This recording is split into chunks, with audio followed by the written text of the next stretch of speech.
Welcome to the newest episode of Beyond the Fame with Jason Fraley. I'm your host, Jason Fraley, picking the brains of the top filmmakers, musicians, and artists of our time. Comedian Adam Ferrara cracks up the Bethesda Theater in Bethesda, Maryland this Friday night. He joined me to discuss his successful stand-up career, TV roles like Rescue Me and Nurse Jackie, and even the Adam Ferrara podcast, 30 Minutes You'll Never Get Back. Hey, Adam Ferrara. Hey, thanks so much for joining us on WTOP in DC again.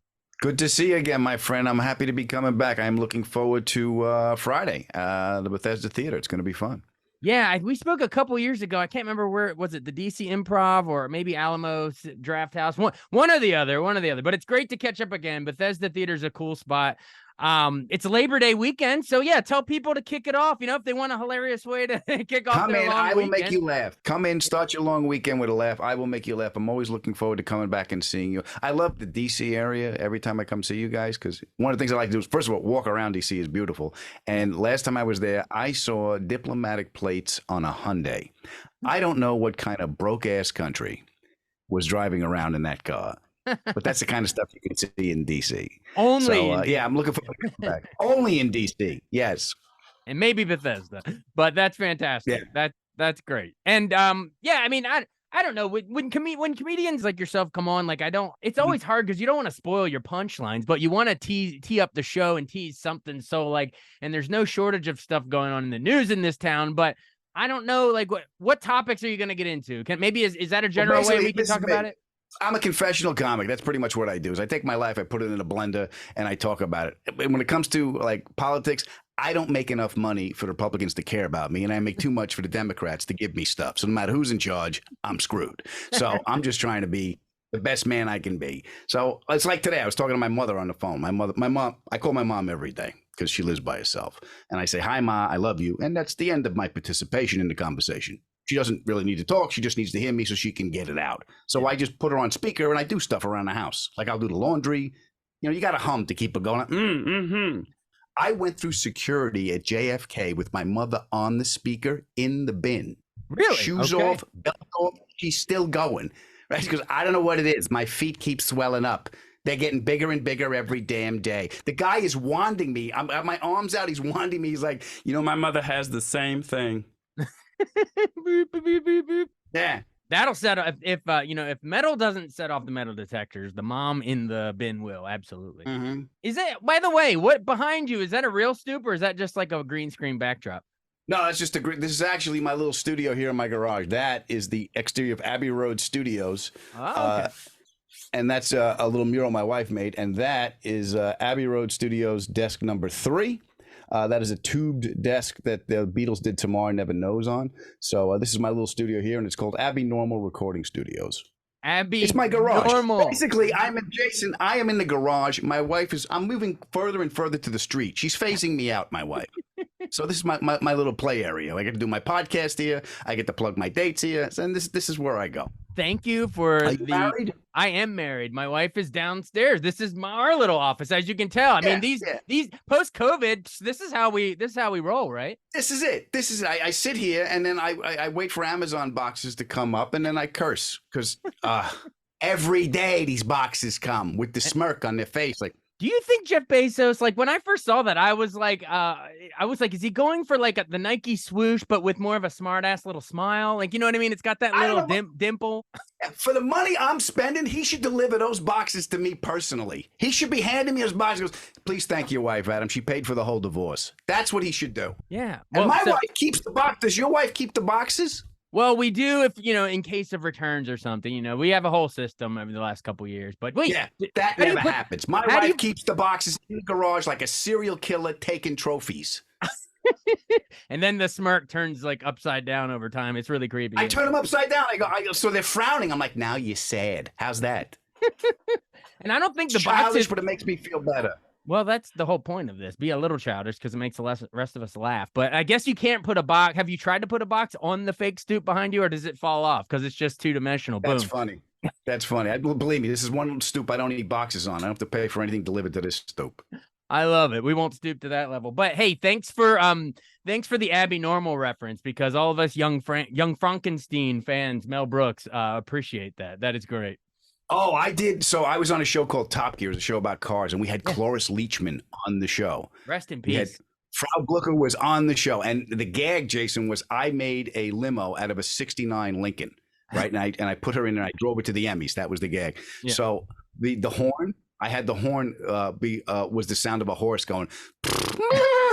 So, Just and like the whoever movie. got that joke, whoever got the joke got it. But she was great, man. She told me stories about shooting Young Frankenstein, and it was really, really cool. It's an all-timer. My father-in-law and I were just talking about Abby Normal like the other day. It's so great. The What Knockers. Oh, There's thank so you, many. Doctor. Thank you, Doctor. And by the way, Aerosmith, I read that's where they got the song title "Walk This Way" from. Was from Igor doing the Walk This Way. And that was an old joke. I saw an interview with Gene Wilder. That was an old joke that they just did. Him and Marty Feldman did, and Mel Brooks wanted to take it out. He wanted to take that joke out, and they said, "No, you can't take that out." And Mel Brooks didn't want the song at the end. Gene Wilder had to talk putting him on the into Ritz, right? Yeah, I had heard that. Putting They on had the to really Ritz, fight for that with Peter Boyle, another rest in peace. Well, actually, Wilder too. Rest in peace to all of them, but they're just legends. Yeah. Well, now that I guess we're talking icons, which ones, I assume that those are some of them, but which other ones did you grow up, watching in the early days? What, Huntington Station, New York? What was like your go-to growing up? Smokey and the Bandit was one of my favorite movies of all time because it reminded me of my dad. My dad was Gleason with that little pencil thin mustache. And Stir Crazy. If you want to talk about Wilder, Silver Streak and Stir Crazy. And I got to meet Pryor, so that was really cool. I was nominated for an American Comedy Award, and they showed a clip of me. They showed a clip of my stand-up, and we went to commercial, and Pryor's table was right behind me. And my friend Mary Ellen was with me, and she said, "You have to go meet Pryor during a commercial." I said, "I can't. It's Richard Pryor." She's like, "You're never going to get this opportunity again." So she pushed me to do it, Jason, because I wouldn't have done it. Yeah. So I went over, and I said, "Mr. Pryor," it was a big, long line to see him. I said, "Mr. Pryor, I'm a big fan. I just want to shake your hand and say thank you." He goes, "Was that you? No, they just showed the clip." I go, "Yeah." He goes, "You're funny." That's all I needed to hear, Jason. You're set Richard for Pryor life. said I was funny. That was it. Set Done. for life. You plastered that on every business card, every poster.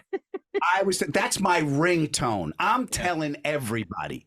You come see me at the Bethesda Theater Friday. I will come tell you that story again. I'm telling everybody. If your phone goes off, the ringtone will be Richard Pryor. You're funny. You're That's funny. Gonna be Richard Pryor. Funny. Okay. Oh, hey, I got to take your hero.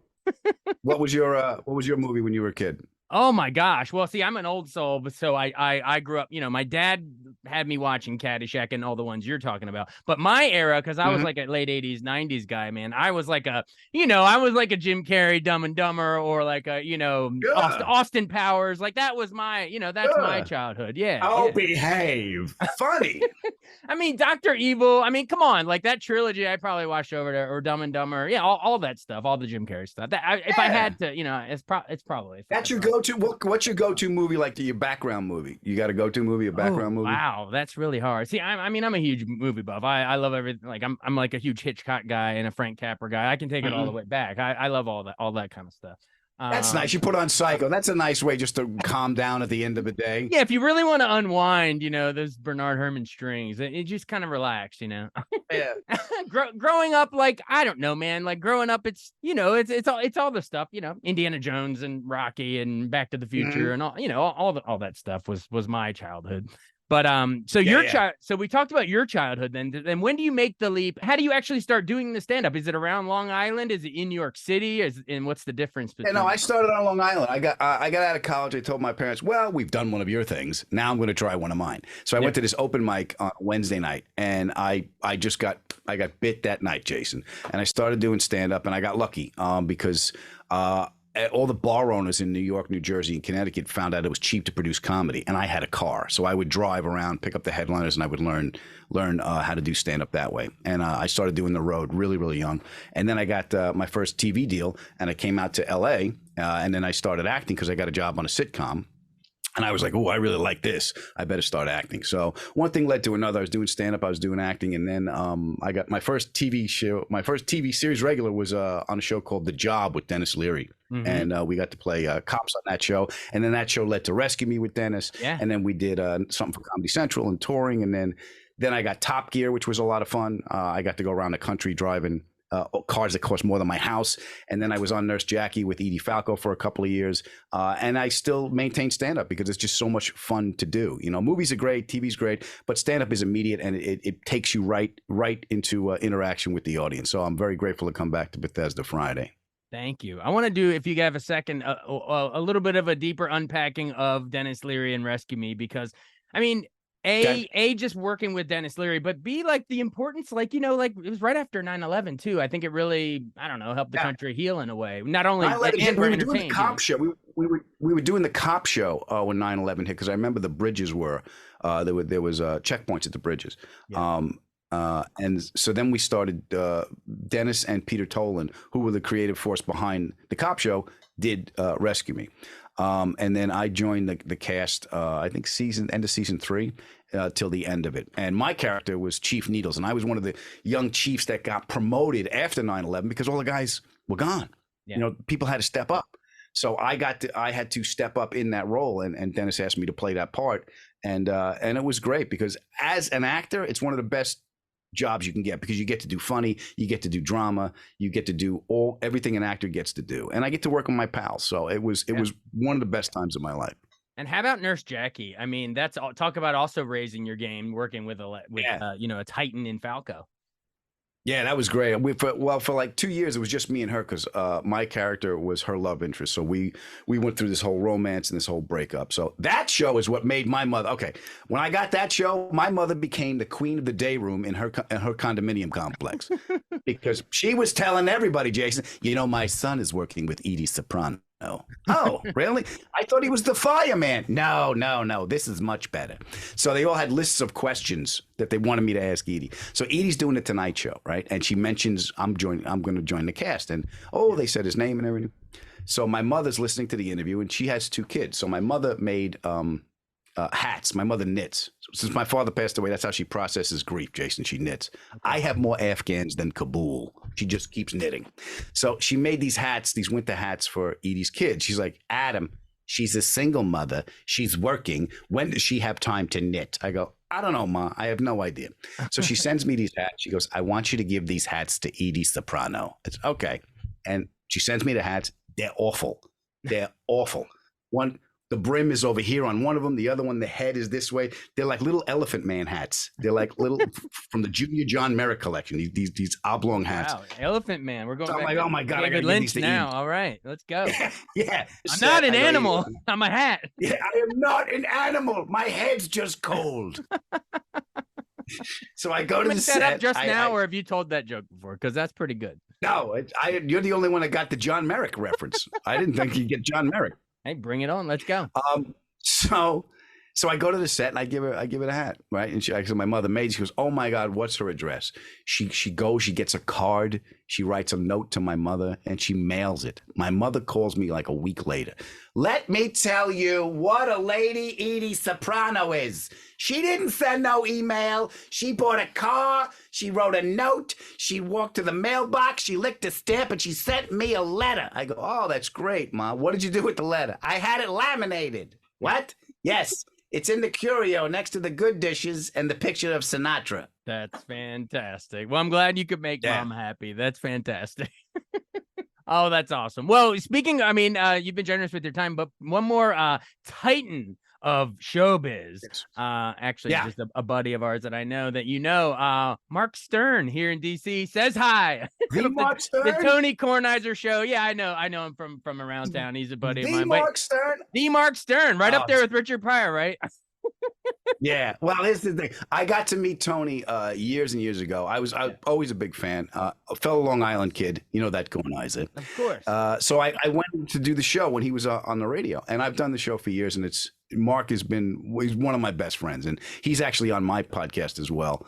And it's just so much fun to come back to this area and see everybody. And I wish Mark could be there. He's up at the U.S. Open. He does that tennis podcast. Yeah, he does a tennis podcast, and he's up there. He's up at the U.S. Open right now. So yeah, Mark's a sweetheart. He's on my podcast. You can listen to him. Tony was on my podcast as well.